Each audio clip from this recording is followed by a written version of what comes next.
नमस्कार, मैं हूं संदीप चौधरी।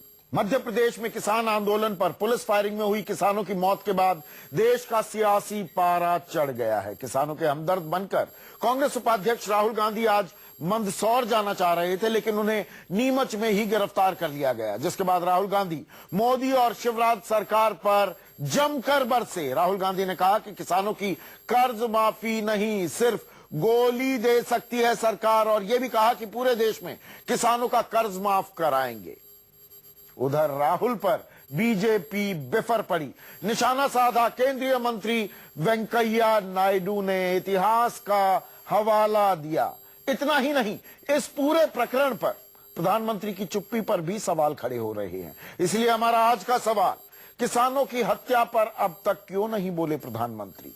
और क्या किसान आंदोलन को भुना रहे हैं, सियासी फायदा उठा रहे हैं इस पर राहुल गांधी? हम चर्चा करेंगे। कुछ खास मेहमान मेरे साथ जुड़ चुके हैं, लेकिन पहले सुनिए आज गिरफ्तारी से पहले और छोड़ने के बाद राहुल गांधी ने क्या कहा और कैसे बीजेपी के वरिष्ठ नेताओं ने पलटवार किया। मैं हिंदुस्तान का नागरिक नहीं हूँ? क्या मैं मध्य प्रदेश में नहीं जा सकता हूँ? क्या मैं उत्तर प्रदेश में नहीं जा सकता हूँ? मैं आरएसएस का आदमी नहीं हूँ? क्या इसका मतलब है कि मैं मध्य प्रदेश, उत्तर प्रदेश, बाकी प्रदेशों में नहीं जा सकता हूँ? बीजेपी की सरकार के पास लाखों करोड़ रुपया पड़ा हुआ है। वो उस पैसे को सिर्फ अपने 50 मित्रों को देना चाहते हैं। मैंने उत्तर प्रदेश में पूरा दौरा लगाया था, किसान यात्रा, और दबाव बनाकर वहां पे हमने कर्जा माफ कराया है, और यही भी हम दबाव डालेंगे, पूरे हिंदुस्तान में दबाव डालेंगे जब तक ये कर्जा माफ नहीं। साधारण स्थिति में वो जनता के पास जाते नहीं, किसी के ऊपर सहानुभूति व्यक्त करते नहीं। कुछ घटना हुआ तो तुरंत वहां पहुंचने के लिए प्रयास करते, फोटो अपॉर्चुनिटी के लिए। तो 1998 में जनवरी 12 को 26 लोगों का जान गया। कांग्रेस अध्यक्ष वहां क्यों नहीं गए? पर दिग्विजय सिंह क्यों इस्तीफा नहीं दिया? मुख्यमंत्री था, अभी अखिल भारत महासचिव है, उस समय क्यों आपने इस्तीफा नहीं दिया? राहुल गांधी अगर किसी सद्भावना के लिए जा रहे होते तो निश्चित रूप से उन्हें जाने दिया जाता है, पर वो लाशों पे, किसानों की लाशों पे राजनीतिक रोटी सेकना चाहते हैं। इसी समय में जहां पर लॉ एंड ऑर्डर थोड़ा सा नियंत्रण में नहीं है, लोकल एडमिनिस्ट्रेशन की भी राय लेना चाहिए। कल से अगर उनकी सुरक्षा को कुछ हो जाए तो इसकी जवाबदारी किसकी होगी? बड़े नेता हो तो बड़ी बड़प्पन दिखाना चाहिए, गंभीरता से जाना चाहिए। मुझे तो आश्चर्य हुआ अभी टीवी पर देखकर कि वो मोटरसाइकिल पर बैठ के जाने लगे और उस विधायक के साथ बैठ के जा रहे थे जिसके ऊपर हिंसा भड़काने का आरोप है। हेलमेट भी नहीं लगाया हुआ था। इतने बड़े नेताओं को थोड़ी सी गंभीरता दिखाना चाहिए। और चर्चा में मेरे साथ बीजेपी के राष्ट्रीय प्रवक्ता डॉक्टर संबित पात्रा, कांग्रेस के प्रवक्ता अखिलेश प्रताप सिंह, अतुल कुमार अंजान हैं, सीपीआई के वरिष्ठ नेता हैं, युवा हैं, तेज तर्रार हैं, साथ ही साथ मास्टर शिवराज सिंह, मुख्य प्रवक्ता, राष्ट्रीय प्रवक्ता हैं भारतीय किसान यूनियन भानु के। संबित पात्रा, किसान आंदोलन होता है, किसानों पर गोलियां चलती हैं, 6 किसान मारे जाते हैं, किसानों का दर्द बांटने के लिए, श्रद्धांजलि देने के लिए भी नहीं जा सकते। ये कौन सा नियम है, कौन सा कायदा है? इसको आप बता रहे हैं राजनीति हो रही है। देखिए संदीप जी, पहली बात है, अगर आप, संदीप जी, मैं, संबित पात्रा या अतुल अंजान किसी वैसे जगह जाना चाहे जहां धारा 144 लगी है, 144 लगी है, प्रोहिबिटरी ऑर्डर इन प्लेस है, क्योंकि वहां कानून अपना काम कर रही है, तो आपको, हमको या अतुल अंजान जी को रोका जाएगा, क्योंकि हम साधारण सिटीजन हैं, हम साधारण लोग हैं। तो स्वाभाविक है, ये कानून सबके लिए बराबर है। अगर धारा 144 लगी हुई है, कानून को वहां संभाला जा रहा है, वहां स्थिति बिगड़ी हुई थी 2 दिन से, तो वहां जाके स्थिति को पुनः खराब करने की कोशिश करना, राजनीतिक कारणों से स्थिति को खराब करने की कोशिश करना, क्या आवश्यकता है? तो किसानों पर गोलियां चलती रहेंगी, किसानों पर गोलियां चलती रहेंगी, किसान मारे जाते रहेंगे, उनके परिवार वालों के साथ कोई दर्द भी साझा नहीं कर सकता। अब ये नया कायदा इजाद हो रहा है। नहीं, क्यों नहीं कर सकता? नहीं नहीं, बिल्कुल साझा कर सकता है, बिल्कुल कर सकता है, मगर वहां जाके हिंसा भड़काना, और वहां अगर कानून अपना काम कर रही है, धारा लगा हुआ है। मैं आपसे पूछना चाहता हूं, याद करिए भट्टा परसोल में यही राहुल गांधी ठीक इसी प्रकार गए थे, आपको याद होगा, मोटरसाइकिल में बैठ के 2011 में भट्टा परसोल में क्या किया था? जाते ही उन्होंने बयान दिया कि मैंने अपनी आंखों से देखा कि 70 किसानों को जिंदा जला दिया गया है और एक बहुत बड़ा ढेर राख का उनको जला के बनाया गया है।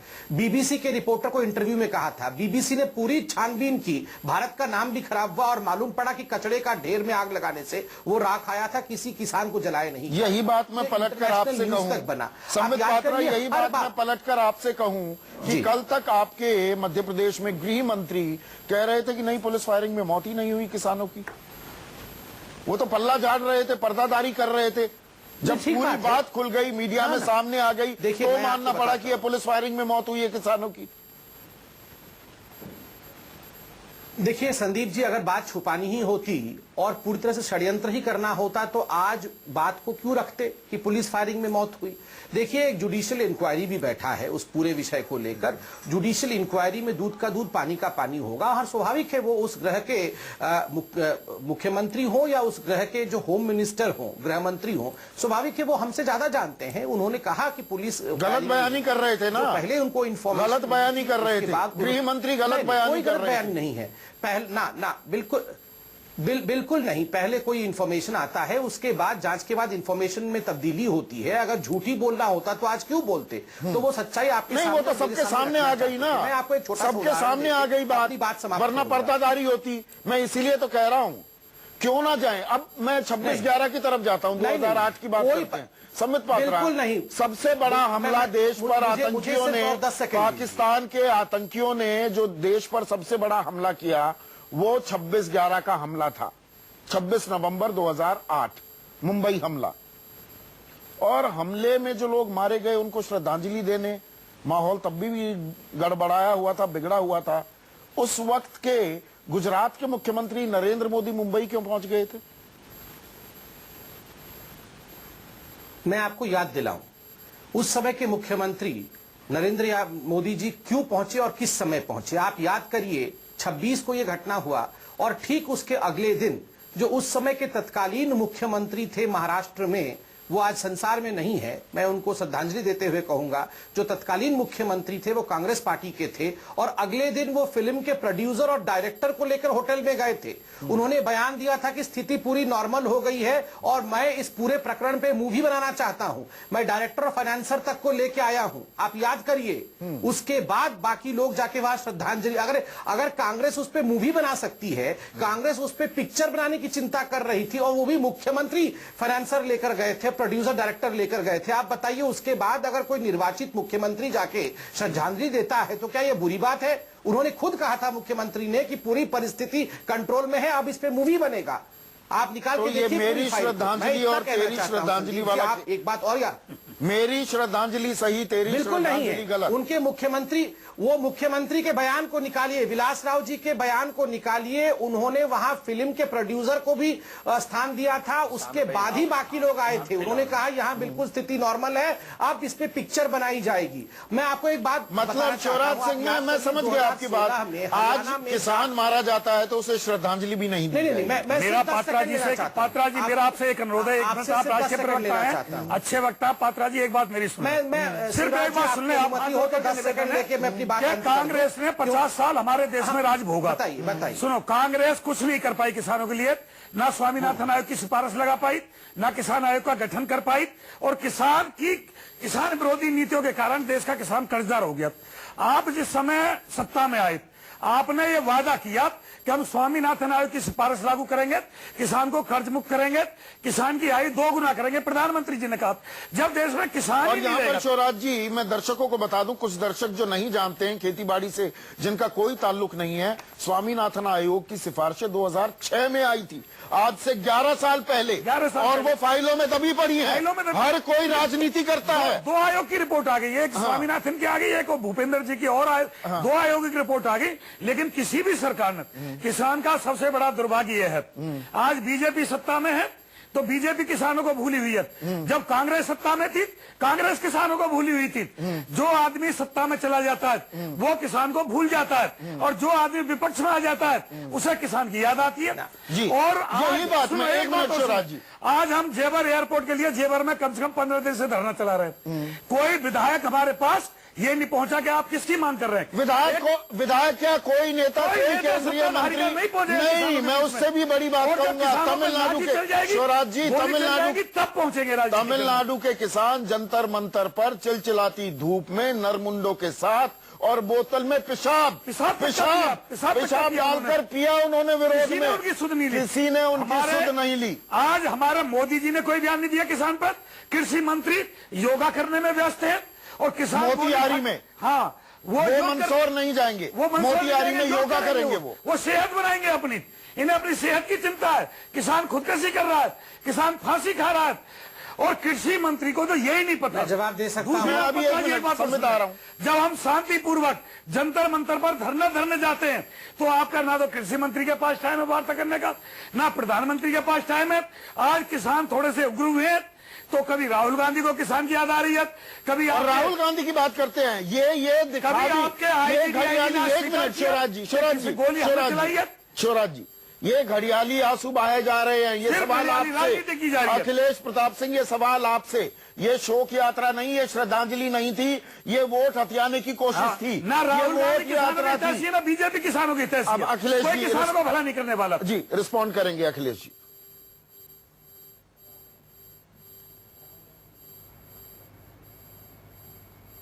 मुझे थोड़ा समय दीजिएगा। बहुत झूठ भी बोला गया, बरगलाया भी गया है। एक एक करके मैं खुलासा करते जा रहा हूं। संबित पात्रा ने कहा और आपने भी कहा कि बंबई में जब इनकाउंटर चला था उसके बाद गए थे, उसी दौरान गए थे और इनकाउंटर अभी चल रहा था उसी समय उस प्लेस तक गए थे और वो बाद में श्रद्धांजलि देने नहीं गए थे। वो ऐसे गए थे जैसे लग रहा था कि वो अभी आकर के आतंकवादियों को पकड़ लाएंगे। जैसे उत्तराखंड में आपदा से बचाने के लिए उन्होंने पूरे गुजरात के लोगों को बचा लिया था, अपने आप को बताया था कि रैम्बो टाइप के गए थे, वो अखबारों में अपने आप को प्रोजेक्ट किया था। दूसरी, किसान पे आपका भी जवाब दे रहे हैं। मैं सच्चाई जानना जरूरी है जो भ्रम फैलाया गया था।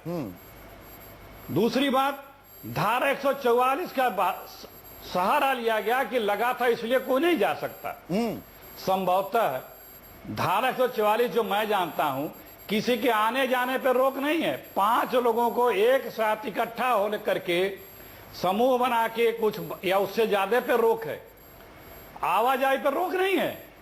तो ये कोई एक व्यक्ति, 2 व्यक्ति कहीं भी जा सकता है, 4 व्यक्ति तक जा सकता है, 5 भी जा सकते हैं, लेकिन समूह बना के मीटिंग नहीं कर सकते। तो ये जो सहारा लिया जा रहा है कि 144 के कारण रोका गया, गुमराह किया जा रहा है। दूसरी बात, हम लोगों ने, कांग्रेस पार्टी ने या कांग्रेस पार्टी से कभी भी किसानों ने कोई मांग नहीं की थी कि हमारा ऋण माफ करो। कांग्रेस पार्टी ने अपने हुकूमत में अपने आप 70,000 करोड़ रुपए माफ किए थे। कांग्रेस पार्टी ने एमएसपी 10 सालों में 850-900 रुपए। मेरे सवाल का जवाब नहीं दिया। ये शोक यात्रा थी, ये श्रद्धांजलि देने जा रहे थे, या ये वोट यात्रा थी? खाने को अन्न नहीं मिलता था, एक धरना चला, मैं दे रहा हूं।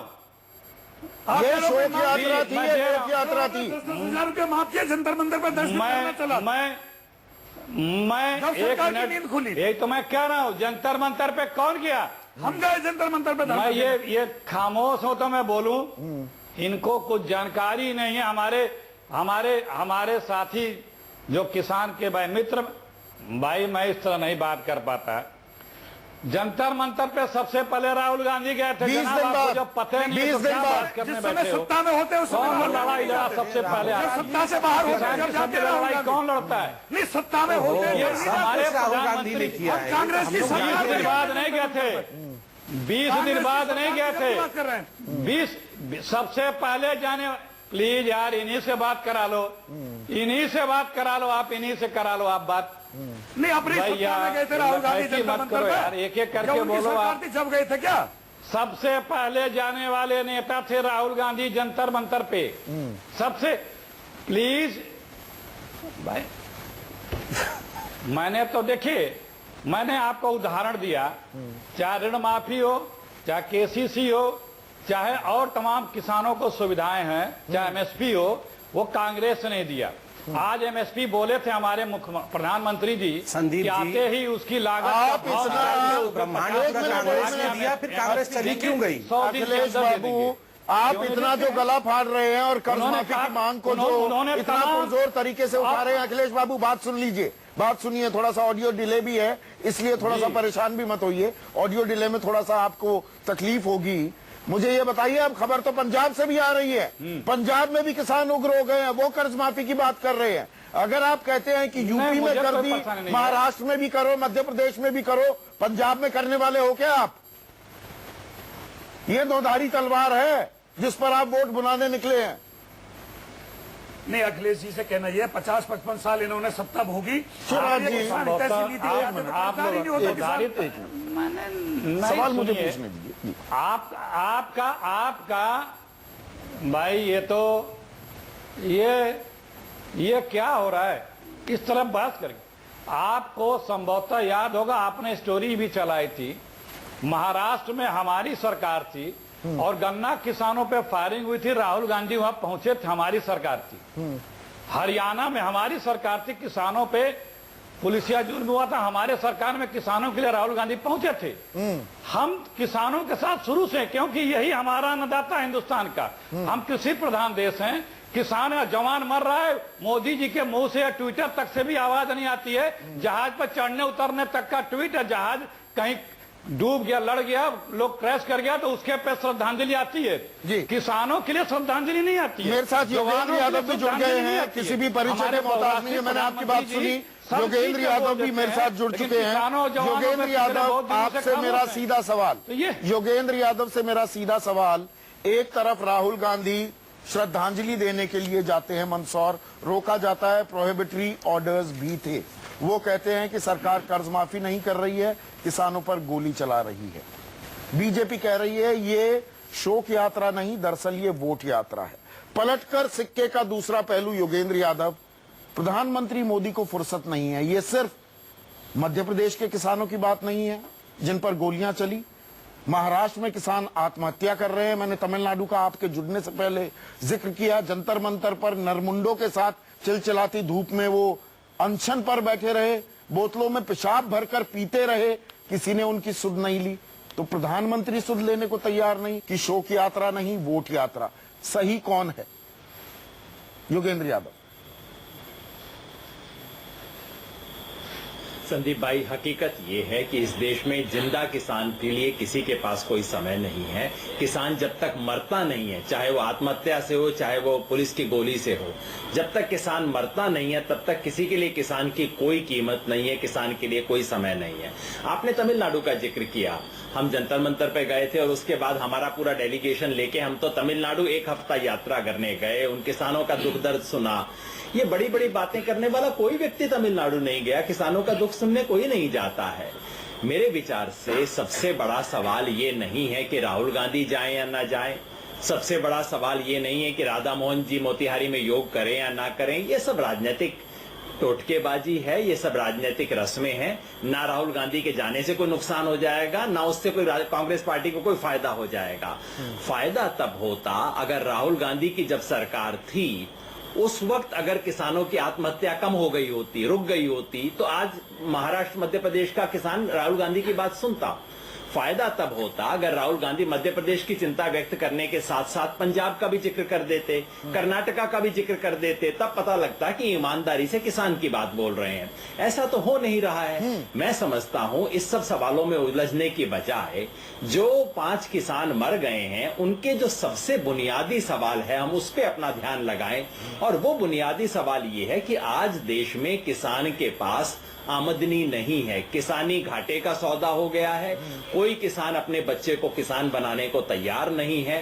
कांग्रेस ने जो किया वो तो किया, बहुत बुरा किया। नरेंद्र मोदी ने लिख के वायदा किया इस देश की जनता के साथ कि कीमत की लागत से 50% अधिक लाभ किसान को पहुंचाएंगे। केवल 2014 के मैनिफेस्टो में नहीं किया, उसके अलावा सब राज्यों के मैनिफेस्टो में बार बार लिखा। सबसे बड़ा वायदा था। योगेंद्र यादव, 8 महीने के अंदर सरकार सुप्रीम कोर्ट में हलफनामा देके मुकर गई उससे। 1 मिनट नहीं, बाकायदा प्रेस रिलीज हुई, खबरें आई, छपी अखबारों में। अमित शाह, राष्ट्रीय अध्यक्ष बीजेपी के हवाले से यह बयान दिया गया कि लागत पर 43% बढ़ाकर आपको प्राइस दिया जा रहा है, जबकि इसमें जो 2006 में स्वामीनाथन आयोग ने यह सिफारिश की थी उसमें जमीन की कॉस्ट भी इंक्लूडेड थी। ये कहते हैं नहीं, जमीन की लागत नहीं, जो आपकी जेब से लगा उस पर 43% हम बढ़ाकर दे रहे हैं। तो ये आंकड़े की जादूगरी है या दरअसल काफी हद तक वो अपनी प्रॉमिस को पूरा कर रहे हैं?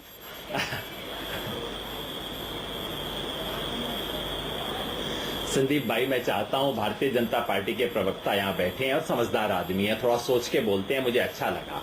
वो यहां बोल दें कि agriculture cost and price commission जो कॉस्ट डिटरमिन करता है, ये अमित शाह जी के कहने से तो कॉस्ट होने ही जाती है। एक बाकायदा इस देश का कमीशन है जो कि हर साल इसके आंकड़े छापता है। वो आंकड़े इस वक्त मेरे हाथ में हैं। अगर वो बोल दे कि हाँ हम इससे 50% अधिक दे रहे हैं, कॉस्ट से अधिक, तो मैं मान जाऊंगा। संबित पात्रा रिस्पॉन्ड कीजिए सर, मुझे अतुल कुमार अंजान के पास जाना है। भारतीय जनता पार्टी संबित पात्रा, कहीं दिया नहीं है मेरे 50% लागत पर 50% बढ़ाकर मूल्य दिया जा रहा है क्या? देखिए संदीप जी, मुझे ये पूरे डिस्कशन को सरल रखना है ताकि जो लोग सुन रहे हैं, जो किसान भाई भी सुन रहे हैं और बाकी जनता भी सुन रही है, वो सरलता से समझ पाए। मैं आपको दिखा रहा हूं कि किस प्रकार एमएसपी को इस सरकार ने भी बदला है। मैं आपको उदाहरण देकर दिखा रहा हूं। अरहर दाल पहले उसको मिलता था ₹4,625, इसे बढ़ा के 5,050 किया। उड़द दाल को 4,625 से बढ़ा के 5,000 किया। मूंग दाल को 4,850 से बढ़ा के 5,250 किया। देखिए, अब हम मध्य प्रदेश की बात कर रहे हैं। यहाँ तो योगेंद्र जी भी मानेंगे कि मध्य प्रदेश में जिस प्रकार का एग्री जीडीपी रहा है, जिस प्रकार का जरा गेहूं और चावल भी बता दीजिए। पूरे हिंदुस्तान में सबसे ऊंचा गेहूं और चावल, गेहूं और चावल बता दूंगा। मुझे प्लीज कंप्लीट कर लेने, मैं कंप्लीट मुझे कंप्लीट कर लेने दीजिए। जो नहीं, मेरे तीन पैनलिस्ट से ये सवाल मध्य प्रदेश में सबसे ज्यादा चावल, आलू, ये सब किसान का ही सौदा, इन्हीं पे बता दो। नहीं, वो पूरे देश का सवाल है, मध्य प्रदेश का ही नहीं है। पूरे देश का किसान पूछ रहा है। शिवराज जी, आप लोगों का जो डिमांड था मध्य प्रदेश में, आपने प्याज की बात कही, आलू की बात कही। आप लोगों ने प्याज में कहा था कि 8 रुपए प्रति किलो के हिसाब से 3 साल में 3 साल में गेहूं, बीच में नहीं बोल रहा था। अरे सुन लीजिए, राहुल गांधी भी इटली में होता है, इंडिया में नहीं होता है। बैठिए यहाँ पे शांति से। क्या बोले? बता रहा हूँ मैं आपको प्याज के बारे में बता। किसान सड़कों पे नहीं, इन्होंने कहा ना, नहीं मैं राहुल गांधी के बारे में बोल रहा था। मुझे आप उत्तर देने दीजिए। इन्होंने शिवराज जी के प्याज के बारे में कहा, आप प्याज के बारे में बोल रहे हैं। बड़ी बात बताता हूं। चिंता क्यों कर रहे हैं आप? किसानों की चिंता करें। कैसे बोलूं आप? अरे आपको क्या परेशानी हो रही है? राहुल गांधी के बारे में बोल रहा हूँ, किसानों के बारे में। पक्ष में चला गया। आप सुन लीजिए, सरकार छोड़ दिया उसको, तो कांग्रेस भी छोड़ रही है, हम तो कब का छोड़ चुके हैं। उसको छोड़ दिया भैया, ने भी छोड़ दिया। आप भी छोड़ दो राहुल गांधी को। आप बताएं, सत्ता में आप क्या कर रहे हैं? छोड़ दिया, सवाल छोड़ दिया। अब भी लागत पर 50% बढ़ाकर समर्थन मूल्य मिल रहा है कि नहीं मिल रहा है? मैं बोलता हूँ, सुनिए। देखिए, मैं आपको एक बड़ी बात बता रहा हूं। प्याज के बारे में किसानों की डिमांड थी कि मध्य प्रदेश सरकार से कि आप इसे पहले 6 रुपए का एमएसपी नहीं बताएंगे। क्या ये सच्चाई नहीं है कि 6 तारीख को ही 8 रुपए में खरीदने का जो निर्णय था, ये शिवराज सिंह आप शिवराज सिंह पर लेकर जा रहे हैं। मैं केंद्र सरकार की तरफ से पूछ रहा हूं न्यूनतम समर्थन मूल्य की बात। नहीं, मैं सवाल का जवाब मध्य प्रदेश में हो रहा है ना, मैं मध्य प्रदेश के विषय में बोल रहा हूं और मैं ये सवाल पूछना चाहता हूं कि ये इस प्रकार की आर्जनी क्यों भड़काया और किसने भड़काया? ये जीतू पटवारी क्यों भड़का रहा था? और बाकी जो कांग्रेस के लोग आज भागे। सवाल का जवाब नहीं है आपके पास। सवाल का जवाब एक मिनट शिवराज जी। अतुल कुमार अंजान, मुझे अभी तक मेरे सवाल का जवाब नहीं मिल रहा है। लागत पर 50% बढ़ाकर समर्थन मूल्य मिल रहा है क्या किसानों को? अतुल कुमार अंजान, उसी बात पर ये किसान इतने उग्र हैं, आंदोलित है। संदीप जी, बहुत देर से मैं आपकी चर्चा सुन रहा हूँ। मैं तो वैसे भारतीय कम्युनिस्ट पार्टी का राष्ट्रीय सचिव हूँ, लेकिन विद्यार्थी जीवन के बाद मैं किसानों में ही काम करता रहा और अखिल भारतीय किसान सभा का महामंत्री हूँ पिछले 7-8 सालों से। और 2004 में जो राष्ट्रीय स्तर पर भारत में पहला किसान आयोग बना, स्वामीनाथन आयोग, उसमें मैं भारत के किसानों की तरफ से प्रतिनिधि था, अकेला प्रतिनिधि था, और उस रिपोर्ट को लिखने में इस खाकसार की भी बड़ी भूमिका है। और रिपोर्ट पेश करने में उसके अगले पन्नों में मेरे संबंध में लिखा प्रोफेसर स्वामीनाथन ने। खैर छोड़िए उसकी जिक्र। मैंने तो खेती में किस तरह से किस युवकों को आकर्षित किया जाए इसके ऊपर भी 12 प्रश्न लिखे गए। मुद्दे पर आते। लेकिन अफसोस ये है कि प्रधानमंत्री जी लगातार अपने चुनाव में जो उन्होंने 423 मीटिंगें की प्रधानमंत्री बनने से पहले, आधे से ज्यादा अधिक मीटिंगों में उन्होंने स्वामीनाथन कमीशन का जिक्र किया और कहा कि लागत दर, उसके बाद भूमि, उसके बाद मजदूरी, उसके बाद एमएसपी तय करने के और उसकी बुनियाद पर 50% और अधिक कहा गया ये सब। और बाद में आपने हलफनामा सुप्रीम कोर्ट में कह दिया नहीं अब प्याज की बात कर रहे हैं हमारे मित्र। प्याज कब तैयार हुआ? जो 6 आप कह रहे हैं 6 जून से लागू होना था। पिछले 1.5 महीने से प्याज उत्पादक धक्के खाकर परेशान है। यहीं का नहीं, महाराष्ट्र का लेकर के सारी नाफेड की खरीद देख लीजिए, क्या खरीदा है इन्होंने। सारे एमएसपी के हिसाब की बुनियाद को देख लीजिए। मैं ये कह रहा हूं कि आप आज गौर कीजिए कि चाहे वो मध्य प्रदेश हो, राजस्थान हो, चाहे वो छत्तीसगढ़ हो, चाहे झारखंड हो और चाहे महाराष्ट्र हो, ये सब और गुजरात भी, ये सब बीजेपी शासित राज्य है जहां अपने आप स्वतः स्फूर्ति किसान आंदोलन खड़े हुए हैं। इसमें राजनीतिक दलों को मत आप कहिए कि ना तो कम्युनिस्ट है, ना कांग्रेस है, ना राहुल गांधी। ज्यादा आत्महत्या कर्नाटक में हुआ है, ये भी अरे भाई आपकी बात आप सुनेंगे मेरी बात? नहीं आप सुनेंगे हमारी बात? नहीं आप सुनेंगे हमारी बात? अरे छोड़ो यार, आप कर्नाटक की बात कर रहे हैं। आप अपने राधा मोहन सिंह को ही, आप अपने राधा मोहन सिंह जी को जूतों से क्यों पीट रहे हैं? नहीं आप अपने कृषि मंत्री को क्यों पीट रहे हैं? सबसे ज्यादा आत्महत्या हुआ है। नहीं छोड़िए आप इसकी बात। सबसे ज्यादा अरे कांग्रेस आप बहस कर रहे हैं, आप क्या बात कर रहे हैं? आप नहीं बोल, नहीं मैं राज्य, अरे छोड़िए मैं आपके समर्थन। आपका प्रधानमंत्री तो भाग गया, आपका प्रधानमंत्री, मैं आपसे कह रहा हूँ आजादी के बाद, नहीं आजादी के बाद ये पहला अवसर है। आपका प्रधानमंत्री कौन है? सी जिनपिंग आपका मेरा प्रधानमंत्री इस देश का आदमी होता तो अब तक ट्वीट कर दिया होता। भाग गया क्या होता है? आपका प्रधानमंत्री ट्वीट नहीं कर रहा है। प्रधानमंत्री क्यों नहीं ट्वीट कर रहा है? आप चाइना क्यों नहीं ट्वीट कर रहा है?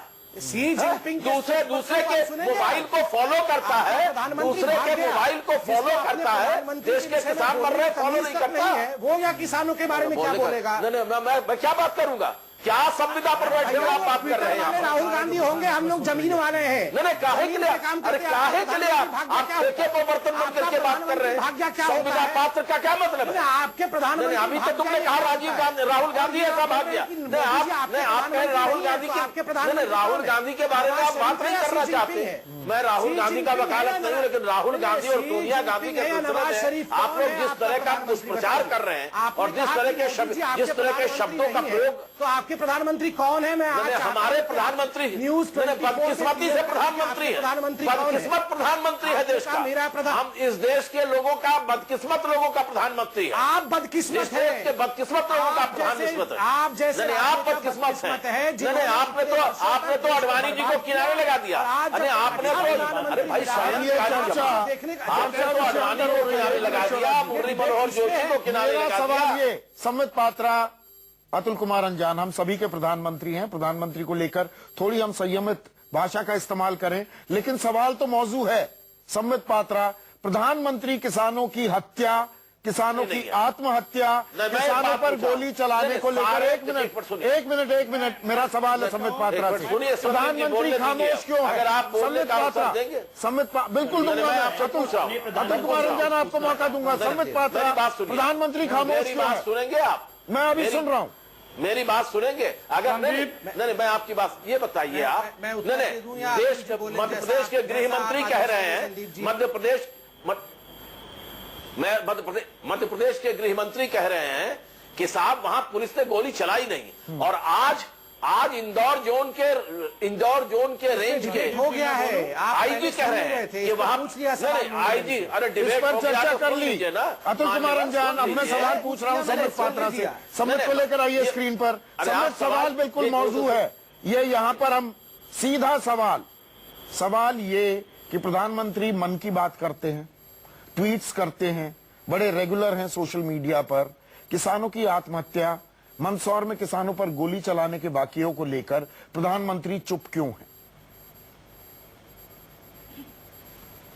संदीप जी, ये आपका वाजिब प्रश्न है। आपने मन की बात कही। आज आप मन की बात के सारे प्रकल्पों को उठाकर देखिए, अधिकांश विषय मन की बात में अगर किसी की गई है तो वो किसानों की गई है।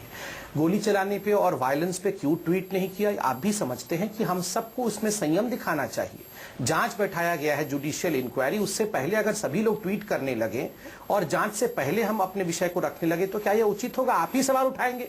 प्रधानमंत्री जुडिशियल कमीशन से पहले ही ट्वीट कर दिया। क्या किसी कोई ऐसा मेरी संवेदनाएं उन परिवार वालों के साथ है जिन्होंने अपनों को खोया।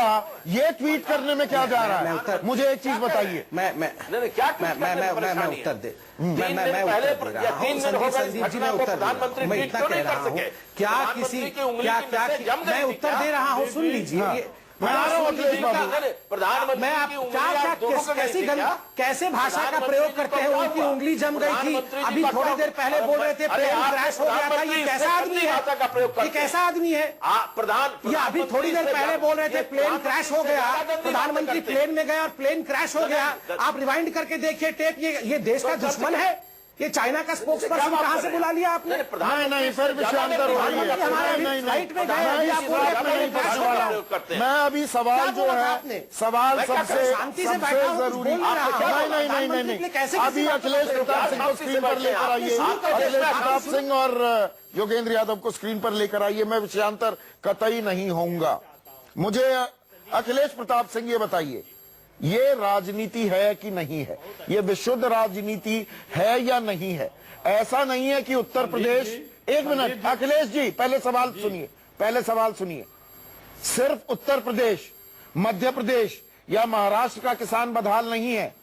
जिन सूबों में आपकी सरकारें हैं वहां पर भी आत्महत्याएं हो रही हैं। 15 साल तक महाराष्ट्र में आप ही का राज था, जहां पर सबसे ज्यादा आत्महत्याएं हुई। तो ये पीड़ा और ये टूरिज्म पीड़ा क्यों जागती है? ये सवाल भी तो पूछा जाएगा ना राहुल गांधी को लेकर।